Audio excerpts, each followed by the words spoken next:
கர்த்தர் உங்கள் பரிதாபமான உங்கள் குடும்பத்தினுடைய அந்த அடையாளத்தை கர்த்தரால மாற்ற முடியும். ஹல்லேலூயா. பரிதாபமா எல்லாரும் உங்களை பாக்குறாங்களா? நான் சொல்றேன், ஆண்டவர் கையை நீங்க பிடிச்சீங்கன்னா நீங்க நினைச்சே பார்க்க முடியாது. நான் இன்றைக்கு கூட என் தங்கச்சி கிட்ட சொல்லிட்டு இருப்பேன். அவ அங்கிருந்து வீடியோ கால் பண்ணும்போது, யோசிச்சிருக்கியா என்னைக்காவது இப்படி ஒரு வாழ்க்கை வாழ்வேன்னு, இப்படி இருப்பேன்னு நினைச்சிருக்கியா? நம்ம நினைச்சிருக்கோமா? அப்பா விட்டுட்டு போகும்போது அப்படியே 3 பேரும் ஸ்தம்பித்து நின்னோம். என் தங்கச்சி இப்ப காலேஜ், அவளுக்கு எதிர்காலமே இல்லை. நானாவது ஒரு எதிர்காலம், எனக்கு ஒரு ஐடியா இருந்துச்சு. அவளுக்கு ஐடியாவே இல்லை. என் மேல எல்லா பணத்தையும் செலவழிச்சதுனால என் தங்கச்சியை படிக்க வைக்கிறதுக்கு பணம் இல்லை. அப்படியே ஸ்தம்பித்து நிக்கிறோம். என் அம்மா 2 பெண் பிள்ளைகளுடைய எதிர்காலம் என்ன ஆகுமோன்னு யோசிச்சாங்க.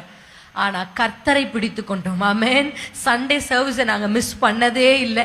சர்ச்சில் எந்த மீட்டிங் நடந்தாலும் எங்க அம்மா எங்களை கூட்டிட்டு வந்து முதல் வரிசையில உட்கார வைப்பாங்க. ஹல்லேலூயா.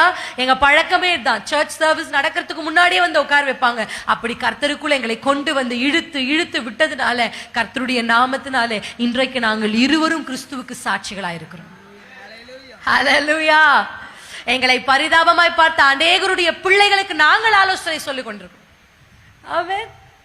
கர்த்தர் உங்களுக்கும் அதை செய்வார், உங்க பிள்ளைகளுக்கும் அதை செய்வார், நிச்சயமா செய்வார், கண்டிப்பா அதை செய்வார். ஆனா கர்த்தருக்கு நீங்க ஒரு முடிவு எடுக்கணும். எவ்வளோ எமோஷனலா யார் வந்து எதை பேசினாலும் கர்த்தருடைய சித்தத்தை விட்டு ஒரு இமி கூட நான் அசைய போகிறது இல்லை. ஆமென். பவுலுக்குள்ள அந்த வைராக்கியம் இருந்துச்சு. என்னதான் நீங்க அழுங்க, நீங்க நேசிக்கிறீங்க, ஆனா இந்த அழுகைக்கு நான் மசிய மாட்டேன்.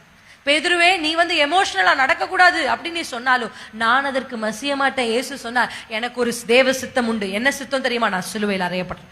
அந்த சித்தத்துக்கு குறுக்க யார் வந்தாலும் போ பொல்லாத ஆவியன்னு தள்ளி விட்டுட்டு தேவ சித்தத்துக்கு நேரப்போம். ஆமென்.